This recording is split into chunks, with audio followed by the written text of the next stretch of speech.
News కు స్వాగతం. 24 గంటలు కాదు, ఒక సెకనులో మీ ముందుకు.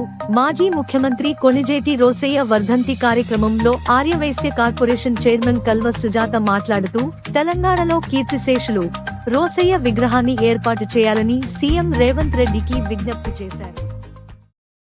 100 రోజుల లోపల 6 గ్యారంటీలతో పాటు ఆర్యవైశ్య కార్పొరేషన్ ఇచ్చి మరి నన్ను ఈరోజు చైర్మన్గా ఒక మహిళకు అవకాశం ఇచ్చినందుకు మా ఆర్యవైశ్యులందరి తరఫున మరి రేవంత్ అన్నకు ధన్యవాదాలు తెలియజేస్తున్నా.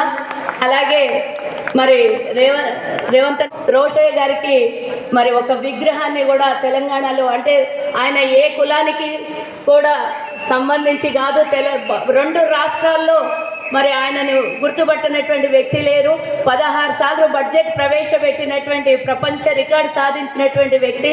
వారిని గుర్తించుకోవటం మనందరికీ కూడా అవసరమైనటువంటి విషయం కాబట్టి వారికి విజ్ఞప్తి చేస్తున్నాను. అలాగే కార్పొరేషన్ ద్వారా కూడా మీకు ధన్యవాదాలు తెలియజేస్తున్నానన్నా.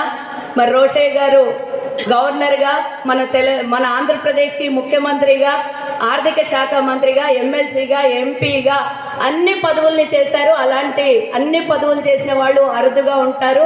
ఎన్నో సంవత్సరాల జీవితం మొత్తం రాజకీయం కాంగ్రెస్తోనే ముడిపడి ఉన్నందుకు వారికి అందరం మనము శ్రద్ధాంజలి మరోసారి ఘటిస్తూ ఈ అవకాశం ఇచ్చినటువంటి వేదిక మీద ఉన్నటువంటి పెద్దలకి, ఆర్యవైశ్యులందరికీ కూడా ధన్యవాదాలు తెలియజేస్తూ జై హింద్.